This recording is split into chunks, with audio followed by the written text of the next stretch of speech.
예, 저희가 한 달간 기도에 대해서 묵상을 하고 있습니다. 기도에 대해서 이제 오늘이 아마 마지막 시간이 될 것 같아요.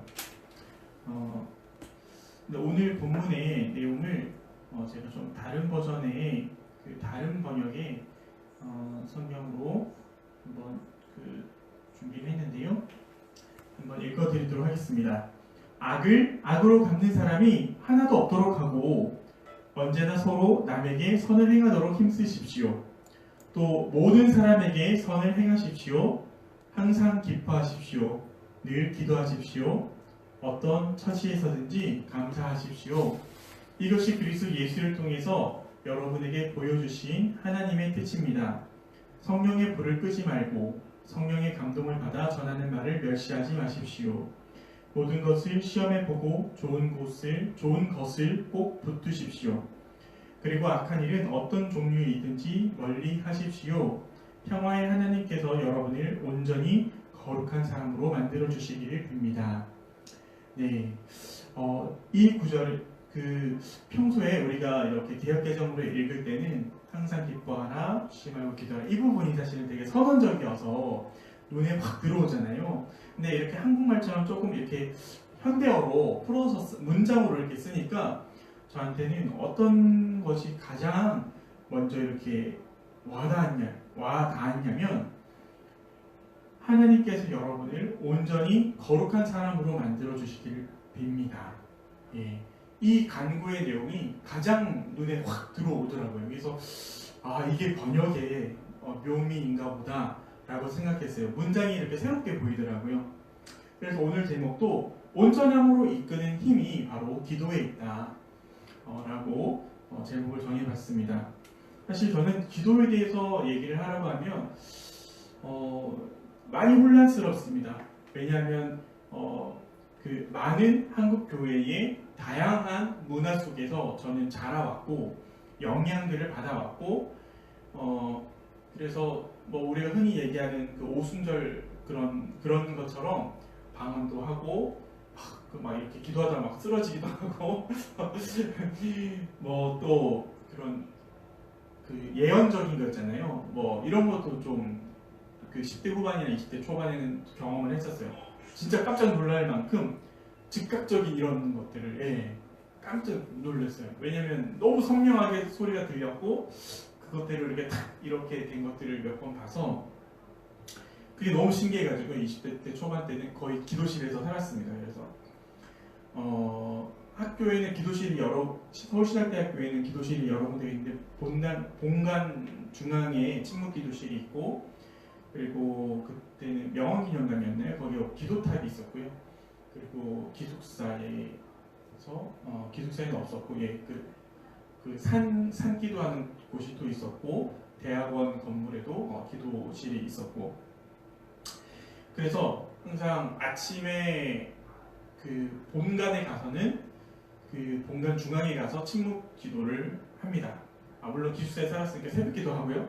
그리고 준비하고 나가서 수업하기 전에 침묵 기도실에서 꼭 10분 이상씩 기도하고 그리고 수업이 마치고 나면은 저녁을 먹고 나면은 기도탑으로 올라갑니다. 그리고 꼭 30분 이상씩 또 1시간씩 이렇게 기도하고 때로는 선배들이 산기도 가자 하면서 산기도를 가서 기도를 하고 나무뿌리 뽑아야 된다고 이런 경험들도 있고요. 또 이후에는 깊은 묵상 가운데 거의 이게 정말 뭐라고 할까요? 약간 비몽사몽간에 그런 이미지들을 또 만나게 됐었거든요. 그러니까 이게 꿈인 건지 진짜로 환상인 건지 구분이 못할 정도로 근데 너무 생생한 그런 경험들도 했습니다. 때로는 말씀을 전혀 묵상하고 있지 않고 그냥 내 삶의 문제와 그것들을 깊이 그냥 생각하는 도중에 어떤 마음이 확 들어서 그 마음의 문제들이 해결될 때도 있었고요. 어쨌든 그 경험들을 추려서 제가 한마디로 하자면 내 밖에 어떤 존재가 있다라는 느낌. 내 밖에 어떠한 무언가가 있더라. 아마 다른 사람들도 비슷한 것 같아요. 예. 그러니까 세상에 이렇게 많은 종교가 있고 이렇게 많은 다양한 신화들이 있고 이런 그런 게 있잖아요.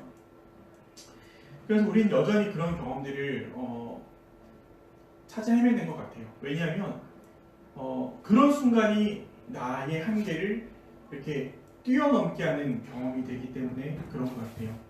내 생각을 뛰어넘게 되고 내 경험을 뛰어넘게 되고 그런 식으로 문제 해결을 경험해본 사람들이라면 더더욱이나 그런 것을 다시 맛보고자 이렇게 기도를 하게 되는 것 같습니다. 그래서 기도에 대해서 여러 초대교회 때부터의 전통도 살펴보고 많은 것들을 살펴봤는데요. 예를 들자면 이런 것이 있습니다. 사막 교보들.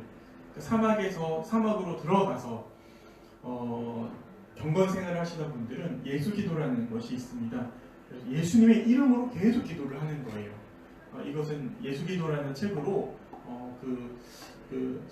초대 교회의 그 사막 교보들이 쓴 그 책들이 번역이 돼서 아직도 있습니다. 그러니까 여러 가지 그 기도의 전통들이 있습니다. 묵상 기도도 있고 또는 그 장신대 쪽에서는 그 뭐라고 그러죠? 캐톨릭에서도 하는 그런 명상에 가까운 그런 관상 기도 그런 것도 있습니다. 그래서 그런 방법들, 그 기도가 뭐냐라고 하면은 이것도 기도하고 이런 전통에서도 나는 은혜를 받았었고 이런 경험에서도 체험이 있어서 어떤 것이 딱 하나의 답이다라고 저는 얘기를 못할 것 같더라고요. 그러면 언어만으로 우리는 주로 언어를 사용해서 기도를 하는데 언어만이 과연 기도인가?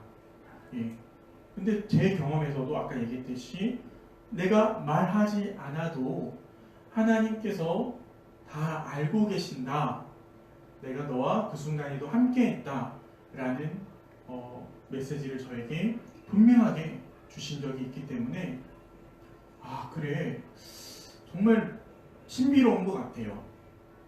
그래서 오늘 사실 그 한서병원의 그 직원 예배를 준비하다가 사도 바울에 대해서 공부를 하다가 알게 됐는데요. 하나님은 즉흥적이시래요. 그러니까 이 즉흥적이라는 게 뭐냐면 우리 입장에서 즉흥적인 거예요. 하나님이 언제 어떻게 움직이는지 우리가 예측할 수가 없대요. 왜냐면 그게 예측이 되면 하나님은 그냥 자연 법칙의 하나가 되시는 거잖아요. 그런데 하나님은 정말 하나님의 의지를 가지시고 계시기 때문에 우리 존재 밖에서 하나님께서 언제 개입해 오실지, 또 이거는 다른 표현으로 하나님이 이미 충만히 계신데 우리가 언제 하나님을 발견하게 되는지, 저거죠? 우리 처음에 그 교수님이 오셔서 설교했을 때 그거죠. 하나님이 이미 충만히 우리 삶 가운데 계신데 어떤 순간에 내가 하나님을 발견하게 될지 예측할 수가 없는 겁니다. 그래서 다시 본론으로 돌아가면 그래서 우리가 쉬지 말고 기도해야 되는 것입니다. 네. 그래서 제가 좋아하는 토마스 머튼이라는 영성가가 있습니다. 그분은 그렇게 얘기합니다. 신앙생활이라고 하는 것은 습관이 되어야 된다라고 이야기합니다. 기도는 습관이라고 얘기합니다. 힘들어도 정해진 시간대로 이렇게 계속해서 정해진 시간에 정해진 장소에서 계속해서 기도하는 것. 그래서 언제 하나님께서 응답해 주실지 모르지만 그 하나님을 향해서 나를 개방시키는 거죠. 기도하다가 너무 응답이 안 와서 너무 답답하고 짜증이 나요. 그렇게 갈급한데 더 갈급해지는 그런 기도의 상황들도 우리가 견뎌 나가야 된다는 것입니다. 그래서 이 16절, 17절, 18절에 기도 항상 기뻐하고 쉬지 말고 기도해야 되고 범사에 감사해야 되는 것이 우리 삶이 그렇지 못하기 때문에 이렇게 고민하는 것 같아요. 항상 기뻐하는 게 어떻게 가능하겠어요? 쉬지 말고 기도하는 것이 또 어떻게 가능하겠어요? 범사에 감사하는 것이 어떻게 가능하겠습니까? 우리 삶에서 이것을 저절로 느낄 수 있는 그런 순간들이 몇 번이나 되겠습니까? 그렇기 때문에 명령형으로 바울이 선포하고 있는 것이죠. 우리의 의지의 방향이 기뻐하는 곳에 있어야 되고, 기도하는 곳에 있어야 되고, 감사하는 것에 있어야 된다는 것입니다. 그럴 때 우리가 하나님의 하나님 나라가 우리 가운데 있는 것을 다시금 발견하게 되는 것입니다. 세상은 사도 바울이 볼 때는 참 불의했어요. 유대교에서의 율법, 그리고 로마가 다스리던 그 로마의 법, 둘 다 하나님의 뜻을 이루기에는 부적합했어요. 그래서 세상의 법으로는 정의를 실현할 수 없다. 의를 실현할 수 없다. 그래서 무엇으로만 우리가 정의로워질 수 있습니까? 의로워질 수 있습니까? 믿음으로만 의로워질 수 있습니다. 그래서 이 믿음이라고 하는 단어의 원래 뜻을 좀 찾아보면요, 신실함이라는 그런 맥락도 같이 들어있어요. 변함없이 하나님을 향해서 우리를 개방시키는 것. 그래서 어떤 경험이 나한테 올지 몰라요. 내가 지금 기도하는 자리로 나아가서 기도할 때 응답이 올지 안 올지도 몰라요. 그런데 하나님을 신뢰하는 변함없는 마음으로 그 자리에 나가서 우리가 기도해야 된다는 것이죠. 그럴 때 우리가 나의 한계를 넘어갈 수 있습니다. 인간으로서의 나의 인격의 한계를 넘어갈 수 있고요. 내 경험의 한계를 넘어갈 수 있습니다. 그럴 때 우리가 악을 악으로 갚지 않을 수 있는 힘이 나옵니다. 그래서 모든 사람들을 대하여서 선으로 대할 수 있는 힘이 여기서 나오는 것입니다. 세상법에 따르면 내가 손해를 봤으면 그것을 보상받아야 됩니다. 그런데 사도 바울은 그렇게 사람들을 생각하게 하고 움직이게 하는 그런 법체계조차도 불의한 것으로 봅니다. 그래서 하나님의 법을 따르는 사람들은 세상 사람들이 볼 때는 예측이 불가능합니다. 내가 저 사람의 차를 뒤를 꽉 막았는데 저 사람이 나오더니 다친 데 없으세요. 자기가 피해자인데 뭐 다치신 데 없고 뭐 차도 별로 손상된 게 없으니까 조금 흠집 난 거 그냥 가시죠. 제 주위에는 이런 크리스찬들이 많이 있습니다. 제 주위에는 이런 크리스찬이 많습니다. 뭐 어떤 분들은 뭐 주일날 주차장에서 예배에서 은혜 받고 주차장에서 은혜 다 날린다는 그런 경우들도 많지만 제가 살면서 경험했던 많은 크리스찬들이 그런 사람들을 사시더라고요. 자기의 손해가 있어서 화를 내야 되고 보상을 요구해야 되는데 그것을 관용으로, 선으로 그 사람에게 갚고 그 사람이 그것에 감화를 받아서 당신이 왜 그렇게 했습니까? 저 사람 왜 저렇게 행동했지? 거기에 의문을 가지고 대화를 이어가다가 예수 그리스도를 증거받게 되는 일들을 종종 보게 됩니다. 바로 이런 것이 기도하는 삶이 아닌가 생각을 합니다. 나의 힘으로 사는 것이 아니라 하나님이 주시는 그 의로움으로 선으로 사람들을 대하는 것이 아닌가 생각을 합니다. 그러므로 우리가 온전히 될 수 있는 것은 온전히 하나님을 신실하게 믿는 것, 그거밖에 없습니다.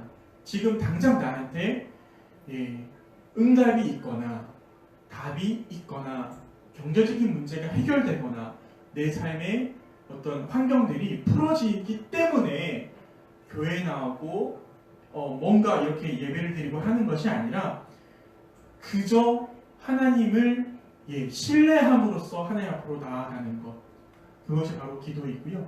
그래서 내가 간구하는 것, 내가 정말 간절히 원하는 것보다 하나님의 뜻이 내 삶에서 이루어지기를 기대하는 것입니다. 그래서 내 간구조차도, 내가 정말 간절히 원하는 것조차도 하나님 앞에 개방시키는 것이죠.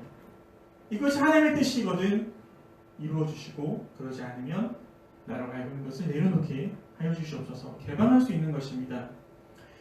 오스월드 챔버스는 그리스도인의 제자 훈련이라는 책에서 이렇게 얘기하십니다. 기도의 목적은 이상적이지 않은 현실에서 하나님과 이상적인 관계를 유지하는 자세를 취하는 것이다.